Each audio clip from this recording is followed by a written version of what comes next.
नमस्कार। देखो, अभी तक हमने काफी अनुभव यहाँ पे देखे हैं और ये मार्ग ही अनुभव का है और ये अनुभव हमने किसी के द्वारा प्राप्त नहीं किए या हमारे जीवन में किसी ने चमत्कार नहीं किया। तो ये जो आत्मानुभव मिला ये हमारे दुख के माध्यम से मिला कि जो बाबा ने जो शब्द कहे हैं कि आपका भगवान आपके पास में है।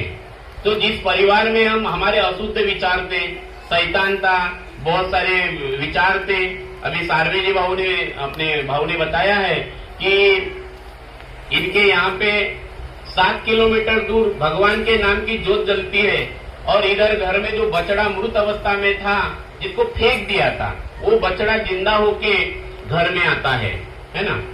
तो इनके पिताजी हमारे मार्गदर्शक थे, नीलकंठ जी कुकड़े, और इसलिए बहुत पुराना परिचय है हमारा, क्योंकि हम उस समय जब बाबा आते थे मैं तो बहुत छोटा था, लेकिन हम घर के लोगों के साथ में उधर ढोरवाड़ा, खिड़की, पांडरा बोर्ड, अपना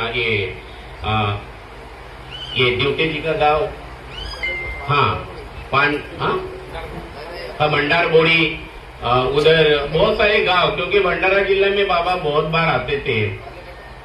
साले मेटा, तो मोहाड़ी की जो पहली शाखा बनी है उस समय 1980 में, तो बाबा जुमदेव जी का पूरा जीवन मानव को जगाने के लिए गया। सिर्फ ये बात बताने की आपका भगवान आपके पास में है, क्योंकि उस समय अभी तो ठीक है सब एजुकेटेड लोग हैं, थोड़ा आत्मबल बढ़ा है, आज की परिस्थिति थोड़ी अलग है, आज का भी आदमी डरा हुआ है, उस समय और अलग चीजों से डरा हुआ था, भूत पलीत, टोटका, नजर लग जाएगा, तांत्रिक मांत्रिक, है ना, ये ऐसी सब अवस्था थी उस समय में। आज की अवस्था ऐसी है जहां बुद्धि भ्रष्ट होती है, दिमाग खराब होता है, आदमी बाहर के संसार में सक्सेस होना चाहता है, बहुत सुख चाहता है, बहुत शांति चाहता है ना, बाहर के जीवन में। तो आज परिस्थिति वही है, आज भी दिमाग खराब है, उस समय भी दिमाग खराब था। तो धर्म की जरूरत आज भी है, धर्म की जरूरत इंसान को होना चाहिए, इंसान धर्म के लिए उपयोग नहीं होना चाहिए। आज जो संसार में चल रहा है, बड़ा बड़े युद्ध चल रहे हैं, किस लिए चल रहे हैं? तो इंसान अपने अहंकार के कारण, एक था धर्म युद्ध, बाबा ने जो मानव धर्म का युद्ध खेला है, मानव धर्म का युद्ध जो संसार के सामने रखा है कि मानव के पास में भगवान है और मानव जीवन सजाने के लिए मानव के पास भगवान है, इसलिए मानव का दृष्टिकोण, मानव की दृष्टि भगवान के ऊपर होना चाहिए बोले, और भगवान के सिवा आदमी तर नहीं सकता बोले, बाबा के शब्द है। भगवान के हर नर नारी को जरूरत है बोले, क्योंकि हर इंसान इस धरती पे जो आया है बोले फांसा लेकर आया, बोले हम सब फांसा लेकर आए, है ना, और फांसा लेकर आए, इस फांसे से मुक्त कौन करेगा? तो जन्म और मृत्यु भगवान ने दिया बोले, तो इस बीच में जो जीवन हमें जीना है वो भगवान की मर्जी से जीना है। तो भगवान कौन है, वो कहाँ है? तो भगवान को क्या चाहिए, भगवान का नाम क्या है, वो कहाँ दिखता है, वो कैसे दिखता है, ये सारे सवालों का जवाब बाबा ने संसार के सामने रखा है। तो बाबा जी ने जो मानव धर्म में सिखाया है वो अहंकार मुक्त है। सुबह की विनंती ये हमें अहंकार से मुक्त कर देती है, सुबह की विनंती हमें मरना सिखाती है। एक ही बाबा हनुमान जी को मानने का वचन देते हैं और हम कहते हैं कि मैंने पुराने विचार और पुरानी पूजा बंद किया। अभी किसी से सेवकी दीदी ने मार्गदर्शन किया कि कोई तो भी भावना आई, तो इस मार्ग में भावना को स्थान नहीं है। साथ ही अगर भावना है तो वैसे के वैसा होगा सबके जीवन में, करंट है, जागरूक कृपा है, यह ऐसी जागरूक कृपा है कि यहाँ पे रिजल्ट जो परिणाम है वो तुरंत है।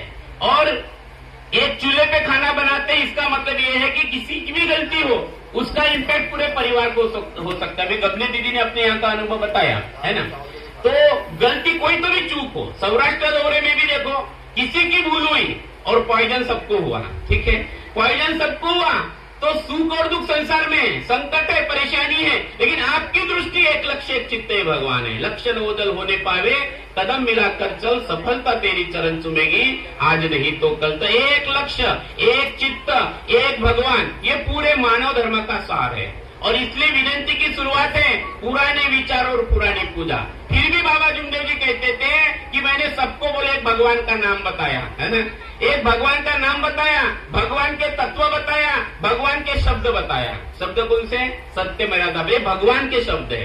इसी ये भगवान के ये ऐसे शब्द है जो आत्मा को तृप्त करते। इसी शब्द के लिए बाबा धोप गांव में रोए, बाबा अचानक मार्गदर्शन की लाइनें थे बाबा की कि बाबा को ये युग परिवर्तन का समय है। भगवान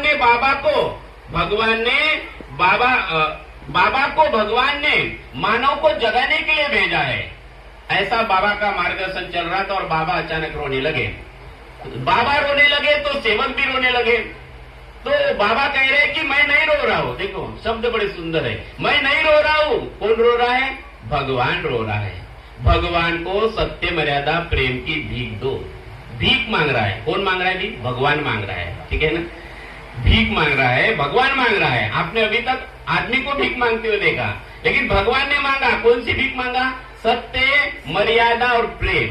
और यही भगवान को देना है। लेकिन हम क्या मांगते हैं जब कापूर जलाते हैं? तो है ना, बेटी की शादी जुड़ना चाहिए, एक घर हुआ तो 2 घर होना चाहिए, एक गाड़ी हुई तो और 2 गाड़ी होना चाहिए। ठीक है ना? तो इस मार्ग का आत्मानुभव आपको क्या मिलता है ये इंपॉर्टेंट नहीं है। तो परमात्मा को और मर्यादा भगवत नाम पर ये 2 तत्व हमको भगवान को देना है। तो मर्यादा भगवत नाम पर में पूरी प्रार्थना आ गई। लेकिन ये प्रार्थना की आत्मानुभूति तब आती है जब हमारा मैं मर गया और बसता है सिर्फ इस मार्ग में भगवान। इसलिए तो बाबा कहते हैं कि मानव मर्जी नहीं चलेगी, बोले भगवान मर्जी चलेगी बोले। और जब जब मानव मर्जी चली, आपने देखा होगा कि नाश ही हुआ है। भगवान हमारे साथ रहने के लिए भगवान मर्जी चलाना पड़ेगा। और भगवान को हमारे साथ में अगर हमें रखना, ये मेरा अनुभव है, क्योंकि मेरी उम्र भी 45 साल है। तो मुझे ये समझ में है कि जहां जहां मैंने अपना दिमाग लगाया वहां फेल रहा। क्योंकि बाबा कहते हैं कि भगवान बुद्धि भी दाता है। तो इस मार्ग को इतना आसानी से समझना, ये आसानी से समझ में आने वाला नहीं मार्ग नहीं है। ठीक है, मार्ग में आना अलग बात है, आपका त्याग होना अलग बात है, आप यहाँ पे बैठे हो ये अलग बात है, बराबर कि नहीं? बहुत अलग बात है। रोज विनंती करना अलग बात है, रोज प्रार्थना करना अलग बात है। इसके रस को चखना, इसके रस का आनंद लेना, ये आनंद का मार्ग है। इस मार्ग में सुख प्राप्त करना अलग बात है, इस मार्ग में दुख भी प्राप्त हो सकता है, सुख। क्योंकि बाबा कहते हैं कि इस मार्ग की 4 दिशा है। बोले कितनी दिशा है? 4। एक दिशा में बोले धन ही धन है, एक दिशा में भोग ही भोग है, एक दिशा में योग ही योग है। लेकिन बाबा ने बोले वो दिशा नहीं पकड़ी। बोले बाबा ने एक दिशा पकड़ी, बोले जो चौथी दिशा। कौन सी दिशा? भगवान की दिशा। बोले भगवान की दिशा। इसका मतलब ये नहीं कि बाबा के जीवन में तकलीफें मुश्किलें नहीं, लेकिन बाबा ने पकड़ा था भगवान को। टावरी के दवाखाने में भी थे तो बाबा को भगवान ही दिख रहा था अंतिम समय तक। तो बाबा कहते हैं कि हमने औरों को शांति दिया, बोले तो भगवान हमें शांति देगा। तो बाबा ने शांति कैसी दिया सेवकों को? तो बाबा कहते हैं कि हमने नर नारी की आत्मा में परमात्मा की सेवा किया। बड़े सुंदर लाइन है। क्या बोलते बाबा? कि हमने हर नर नारी की आत्मा में परमात्मा की सेवा किया। बराबर है ना? ये है परमात्मा, ये है मर्यादा भगवत नाम पर। इसलिए बाबा कहते थे कि भगवत कृपा करिए, सब सेवक प्रणाम करें। सब सेवक इकट्ठा हुए तो ये ऐसे बोलते थे, हमें भी इसी रूप में, हमें भी अपना नजरिया बदलाना पड़ेगा। जब भी किसी नर नारी को देखते हैं, वो भाव हमें हमारे अंदर में आना चाहिए कि हम सब परमात्मा के अंश हैं। कोई चलचित्र कपट नहीं, ऐसा निर्मल मन होना चाहिए। इसलिए बाबा ने वो सादे कादे दिए। शुद्ध विचार होना चाहिए। बाबा कहते हैं कि बोले मुझ में भगवान, तुझ में भगवान, उसमें भगवान, उसमें भगवान, बोले है ना। लेकिन भगवान को पटेंगे नहीं, भगवान को पसंद नहीं आएंगे, ऐसे विचार नहीं निकले बोले तो अधोगति है। बोले गति नहीं मिलेंगी, बोले उद्धार नहीं होगा। बोले तो भगवान तब कहता है जब हमारा मन निर्मल होता है। निर्मल मन जन सो मोहे पावा, छल छिद्र कपटम वह सपने न भावा। ऐसा निर्मल मन, ऐसा निर्मल मन ही परमात्मा उस हृदय में स्थान है उसका, है ना। तो ऐसे ही हृदय में परमात्मा का स्थान है, तो मन निर्मल होना जरूरी है। तो ये परमात्मा एक और मर्यादा भगवत नाम पर, ये तत्व हम अगर आचरण में आते तब अंतरात्मा से आवाज आता है और तब आपको सुनाई देता है। और वो 2 तत्व भगवान बोलता है। कौन से? दुखदारी दूर करते हो दार और इच्छा अनुसार भोजन। अपन उल्टा करते हैं, ठाकुर जलाए तो भगवान को कुछ नहीं देते, अपनी लाइन पूरी लंबी लिस्ट रहती है। बरोबर नहीं? हे देवा माझ्या सासूला पाय मला बहुत त्रास देते, बरोबर? हे देवा माझी सून आहे ना बड़ी खडूस है, ये सीधी झाली तो मग सर्व बरोबर होईल। और ये मार्ग सासू को सीधा करने का नहीं है, ये मार्ग बहू को सीधा करने का नहीं है, ये मार्ग पति को सीधा करने का नहीं है, ये मार्ग मैं को मारने का है। मुझे सीधा होना है, बरोबर? मुझे सही लाइन पकड़ना है। किसी और सेवक को दुरुस्त करने की जरूरत नहीं आपको दुरुस्त हो जाना चाहिए। ये ऐसा मार्ग मैं को मारने का मार्ग है। और इसलिए बाबा ने हमें एक लक्ष्य, एक चित्त, एक भगवान बताया है और इसका बार बार काम करना है। आप भवन में जाएंगे तो 2 लाइन आपको दिखेंगी, आगे में एक लिखा है इस देश में सत्य खड़ा करना है बोले। ठीक है, हम तो सिर्फ अभी दूत है उसके, बहुत समझना पड़े। इसलिए मैंने बोला कि मुझे भी अभी भी मार्ग समझ में नहीं आया, बहुत गहराई है, इतनी गहराई है, बहुत गहराई है, वहां तक पहुंचना आसान काम नहीं है। उस अपार शक्ति की बात हम कर रहे हैं, जिस शक्ति को बाबा ने पूरे ब्रह्मांड में देखा और पूरे ब्रह्मांड में एक आग देखा और उसी शक्ति को हर नर नारी के अंदर में देखा, आत्मा में देखा। हम उस शक्ति की बात कह रहे हैं।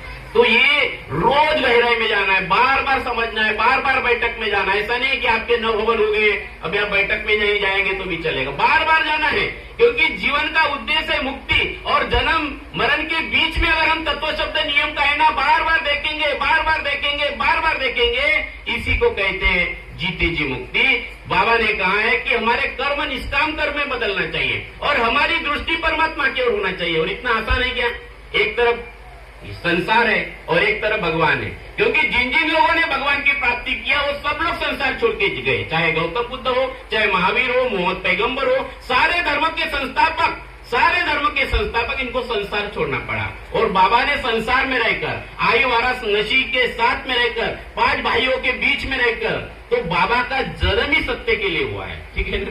बाबा कहते हैं हमें नहीं मालूम, बोले बचपन से हमारे सामने ईमान ही खड़ा रहा बोले, और हमारा पूरा जीवन ही दूसरों के लिए, हमने अपनी जान की परवाह नहीं किया बोले, है ना।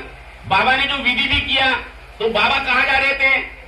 मारोदराव जी चिल्ला रहे थे सपने में, तो ये क्यों चिल्ला रहा है करते मांत्रिक के पास जा रहे थे, तो वो आदमी मिला मौदा का, है ना। बोले कहाँ जा रहे? तो बाबा अपने लिए नहीं, बाबा का पूरा जीवन चरित्र देखिए, बाबा का पूरा जीवन दर्शन देखिए, तो जा रहे थे, तो विधि मिल गई, विधि किया, तो भाई की लड़की 21वें दिन में बाबा जाके बोलते कि भगवान मुझे मार लो, या अपने आप में अर्पण विलीन कर लो, या तो बच्ची को अच्छा कर लो। ये नहीं होता तो फिर वो रंगारी समाज की भाई, उसके लिए कार्य किया, भाई के घर में हवन किया, इतना पूरा जीवन। फिर गंगाराम जी रंबाड़ उनके जीवन में आए, उनको दिखाया कि भगवान, और सबको बताया कि तुम्हारा भगवान तुम्हारे पास। जैसे बाबा के कांटेक्ट में जो आया उसका नया जन्म, बरोबर कि नहीं। जो गंगाराम जी रंबाड़ बोल रहा है कि शैतान है, बाबा बोलते भगवान है। गंगाराम जी रंबाड़ बोलते है तो दिखाओ, तो बोले मैं दिखाता हूं, तुम्हारे घर में तुम ही लगाओ। बाबा ने कोई चमत्कार करके नहीं दिखाया, बोले तुम्हारा भगवान तुम्हारे पास है, तू मूर्ख है बोले, जिसको तू शैतान बोलता है वो शैतान नहीं बोले, कौन है बोले? वो भगवान। इसलिए नजर बदली तो नजारे बदल जाएंगे, और किस्त बदली तो किनारे बदल जाएंगे। बाबा ने गंगाराम जी रंबाड़ की नजर बदल दी और कहा कि मेरा भगवान मेरे पास है, तो आंखों से अश्रु टपकने लगे, अश्रु की धारा बहने लगी। बाबा कहते आत्मशुद्धि हो रही है ना। तो आत्मशुद्धि का मार्ग है, इसीलिए तो ये सादे कार्य है, इसीलिए तो हमने पहले दिन वचन दिया, इसीलिए तो हम 42 दिन का त्याग करते, इसीलिए तो हमें बार बार बैठक में जाना है, बार बार मना एवं मनुष्यतनम कारण बंधम। ये मनी है, मन का ही ये शरीर तो जलकर भस्म हो जाएगा। जिस शरीर का हम इतना पालन पोषण करते, पूरी जिंदगी दांव पे लगा देते, अपने इंद्रिय सुख के लिए, अपने मन के भोग के लिए, सारा कुछ, या अपने अहंकार को बढ़ाने के लिए, अपने अहंकार को बढ़ाने के लिए पूरी जिंदगी दांव पे लगा लेते हैं। जो शरीर पंचतत्व में विलीन होने वाला है, लेकिन ये संस्कार जब मन के ऊपर आता है, यही जन्म लेता है अगले जन्म, क्योंकि आत्मा तो सत्य स्वरूप है, वो तो मुक्त ही है पहले से। तो जन्म लेता कौन है? हमारा मन है जो अगला जन्म लेने वाला। ये मैं नहीं बोलता, कौन बोलता है? ये माटे जी की पत्नी बोलती है ना। माटे जी की पत्नी का शरीर जलकर भस्म हो गया, लेकिन वो ब्राह्मण मास्टर के पत्नी के आंग में आ गई, बरोबर ने। मन उसका, वो संस्कार आ गए उसके, उसको मुक्ति नहीं मिली। तो जब बाबा के पास गई तो उन्होंने ये नहीं बोला मुझे मेरे पति को फंसाना है, क्या बोला उन्होंने? मुझे मुक्ति चाहिए। जब बाबा उसको पूछते कि भाई तुम्हें क्या चाहिए, भाई क्या बोलती है? मुझे मुक्ति चाहिए। ठीक है, ठीक है भाई, बोले मिल गई। तो समझो ये मार्ग मुक्ति का है, ये मार्ग आत्मशुद्धि का है, ये मार्ग मुक्ति। बाबा ने कई दृष्टांत दिए और समय समय के हिसाब अनुसार बाबा ने सेवकों को मार्गदर्शन किया उस समय और आज भी बाबा, क्योंकि इस धर्म का उपयोग इस सत्य खड़ा करने के लिए हुआ है। तो इस सत्य को बाबा ने ये खड़ा करने के लिए 3 कदम मांगे बाबा ने। बड़ी राजा को भगवान ने वामन अवतार लिया और बड़ी राजा को भी 3 कदम मांगा। बाबा इसका उदाहरण देते थे, 3 कदम जंगा मांगा तो पूरा ब्रह्मांड व्याप लिया, आकाश पाताल पूरी धरती।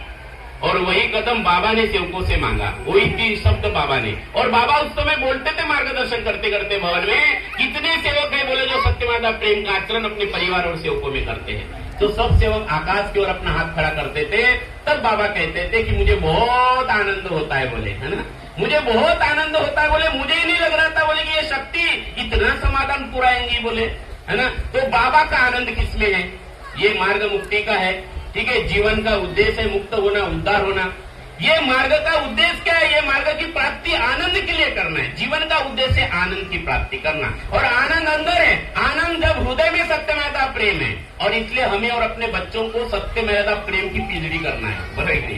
पीएचडी, ग्रेजुएशन, बीए, बीएससी, ये संसार में सक्सेस कराएगा, हो सकता है ये चक्कर में भी फंसाएगा, बराबर है। लेकिन जो सत्यमाता प्रेम की पीएचडी है, ये मुक्त कराएगी, क्योंकि ये हृदय को, आत्मा को तृप्त करता है ना। हमें वेद पुराण से क्या, हमें सत्यमाता प्रेम का पाठ पढ़ा दे कोई, हमें मंदिर मस्जिद जाना नहीं, हमें सत्यमाता प्रेम का रंग चखा दे कोई। अभी होली हुई 2 दिन पहले आपने खूब रंग लगाए होंगे, बराबर नहीं? ऐसा रंग, ऐसा कीचड़ और सब कुछ, लेकिन हमारी असली होली कौन सी है? सत्यमेव प्रेम के रंग की होली है ना। या ऐसा पक्का रंग है कि बाबा गारंटी देते हैं कि वो कभी दुखी नहीं होगा, वो कभी गरीब नहीं रहेगा, और मरने के बाद उसका उद्धार होगा। बाबा गारंटी के साथ कहते हैं, ऐसा पक्का रंग बाबा ने हमें लगाया है। हमें सत्यमेव प्रेम के रंग में रखना है। 5 नियम हमारे सुरक्षा कवच है, सुरक्षा कवच है कि सत्यमेव प्रेम का पालन होना चाहिए, इसलिए 5 नियम सुरक्षा कवच है। ये बाउंड्री है, इसका ध्यान रखना है कि कहीं बाउंड्री को छेद न गिर जाए। शराबियों का कितना करंट है हमारे मार्ग में, बराबर, भयंकर करंट है। शराबी की ना संगत अच्छी, ना पंगत अच्छी, दूर दूर से उसको नमस्कार, बराबर, नमस्कार भी जरूर नहीं उसके साथ में, बराबर नहीं। बुरे व्यसनों से दूर दूर से नमस्कार। और सबसे खतरनाक है अहंकार, राग, गुस्सा, है ना, ये बड़ा खतरनाक है। गांठों को छोड़ दो। एक क्षमा करने वाला मार्ग है, क्योंकि दया, क्षमा, शांति, बाबा कहते हैं कि जहाँ दया, क्षमा, शांति है, जहाँ एक दूसरे को क्षमा किया जाता है, वहीं पे सत्यमेव प्रेम है। और प्रेम में कोई अपेक्षा नहीं, निस्वार्थ प्रेम, बिल्कुल। जैसे आई वाराणसी को बाबा जुमदेव जी, एक बार बाबा को शांतिनगर में जाना था, तो बाबा के पास, रिक्शा देने वाले के पास पैसे नहीं थे, तो आई के मन में कोई कपट नहीं, तो आई ने बाबा को अपने पास के 50 पैसे दे दिए जाने के लिए, और लेकिन वो पैसे थे आई के सब्जी का लेने के लिए ना। तो आई ने सब्जी नहीं ली, लेकिन आदेश बाबा का, वो 50 पैसे दे दिए। रात को जब बाबा आए तो थाली में बाबा को क्या दिखा? बेसन और भात दिखा, है ना। तो आई भी मुस्कुराई और बाबा भी आई की तरफ देख के मुस्कुराए। ये है जीवन, बराबर कि नहीं? जिसको मुस्कुराना आ गया पति पत्नी को, नहीं तो पत्नी ऐसी देखते और पति ऐसे देखते, मैं तेरे से कम हूं क्या बनते, बराबर कि नहीं?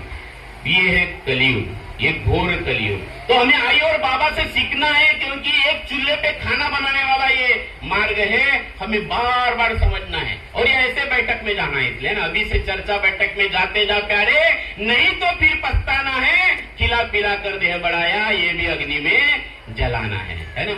अपने आप में इतना आनंद और इतना अपने आप को बार बार बदलाव करना है। मैं जो दूसरी लाइन बता रहा था, एक तरफ लिखा है संसार में सत्य खड़ा करना है, इस देश में सत्य, और दूसरी लाइन लिखा है मानव मंदिर सजाना। बार बार अपनों को सजाना है, रात दिन सजाना है। मुझे भी काम करना है, आपको भी काम करना है, क्योंकि हम जन्म मरण के चक्कर से हम आए हैं और भगवान के हाथ में जीवन सौंप दिया। हमने वचन दिया मरिया जी भगवत नाम पर का, मरो मरो सब कोई कहे, मरना न जाने कोई, एक बार ऐसा मरो कि फिर मरना न हुई। इसके बाद जो मृत्यु होगा वो शरीर का नहीं होगा, हम तो मर चुके।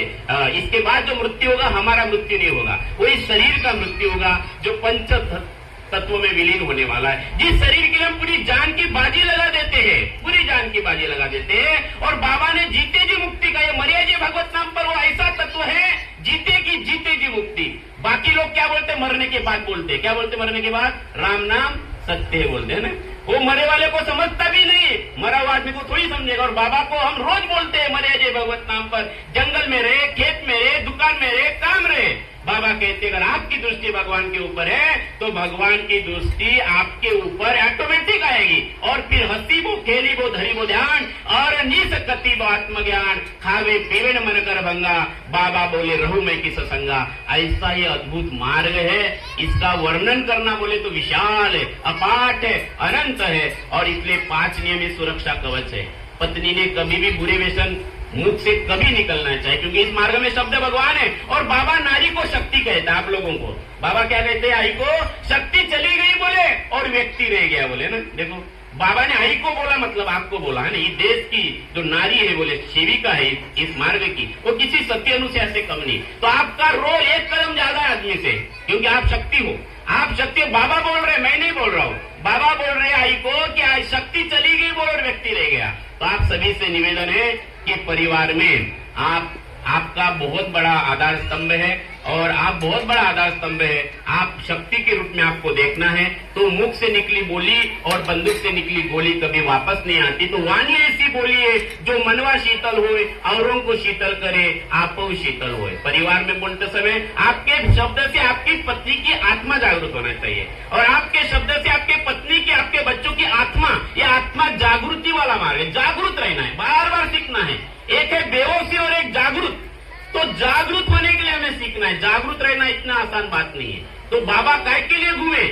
तो यहाँ पे हमें जागरूक, अगर आज आप जागरूक हो गए, जागरूक होना बहुत जरूरी। उठा जाग मुसाफिर बोल गई, अब रहने का तू सोवत है, जो सोवत है सो खोवत है और जो जागत है सो पावत है। क्योंकि इस मार्ग की शक्ति जागरूक है, तो सेवक को भी जागरूक रहना पड़ेगा।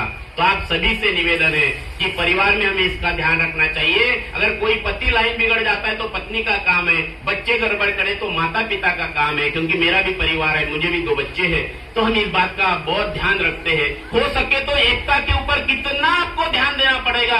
पूरी जान की बाजी लगा दो। जैसे घर चलाने के लिए जान की बाजी लगा देते हैं, वैसे अपने परिवार की एकता के लिए जान की बाजी लगा दो।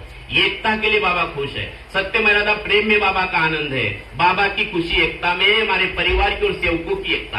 आपके एरिया में जैसे अभी यहाँ पे कोपरे जी और भूते साहब बैठे हैं, है ना, तो यहाँ के सेवकों की एकता, मार्गदर्शक की एकता, सब सेवकों की एकता, इस एकता में बाबा का आनंद है। और ये मानव धर्म की शान है। मानव धर्म की शान हमारे परिवार की एकता और हमारे उस एरिया की एकता, पूरे परम पूज्य परमात्मा एक सेवक मंडल की एकता, ये मानव धर्म की शान है। इसके लिए जान की बाजी लगा दो। तो मेरे प्यारे सेवक भाई बहनों, आप सभी से मैं निवेदन करना चाहता हूँ, तो तत्व शब्द नियम में सुरक्षा कवच है, बस इसी का बार बार चिंतन करो। जिस दिन से हमने बाबा के तत्व शब्द नियम रूपी चरणों के सामने सिर झुकाया है, उसी दिन मेरा और आपका जन्म हुआ और ये सफल हुई एक काया है। इस जीवन को प्राप्त तब मिला जब हमने वचनबद्ध हुए पूरे परिवार के साथ, है ना। तो ये हमारे 2 जन्म है, एक माता पिता ने दिया और एक जिस दिन हमने मार्गदर्शक जी के घर में वचन दिया, ये वचन हमारा दूसरा जन्म है। तो आप सभी से निवेदन है, पूरा परिवार और हमारा सेवक परिवार और बाबा का आदेश, मंडल का आदेश, मार्गदर्शक के शब्द, परिवार में बाबा ने कितना सुंदर मानव धर्म बनाया है ना। एक मानव धर्म, एक भगवान, जिस भगवान का नाम बाबा हनुमान जी है ना। एक बाबा, एक भगवान, एक मार्गदर्शक, एक परम पूज्य परमात्मा, एक सेवक मंडल, एक विनंती प्रार्थना, है ना। और हम सब सेवक भाई भाई। बाबा अपने को सेवक कहते, बाबा कहते थे मैं भी एक भगवान का सेवक हूँ। हम ना यहाँ गुरु है ना शिष्य है, बाबा और हम बाबा के बच्चे, बाबा और भगवान के हम सेवक, बाबा के सेवक, ये हमारी रिश्तेदारी है। इस रिश्तेदारी को हमें समझना है। और मैं बुद्धे साहब को बहुत बहुत धन्यवाद देता हूँ। मुझे बहुत दिन से निमंत्रण दिया जा रहा था, लेकिन मौका नहीं मिल रहा था। और आज हमने भगवान को कहा कि इस बार तो हम जरूर, भगवान को योग आएगा। और बहुत साल के बाद इधर योग आया है, वाड़ी में आने का, आपके समक्ष आने का। ये बुद्धे जी को मैं बहुत बहुत धन्यवाद देता हूँ। कोपरी जी भी हमें बुलाते हैं, बुद्धे जी बुलाते हैं, काफी लोगों का प्रेम है और ये सबसे बड़ा धन है। इसी धन को हमें संभाल के रखना है। इतना ही बोलकर मैं अपने वाणी को विराम देता हूँ। बहुत बहुत धन्यवाद। नमस्कार।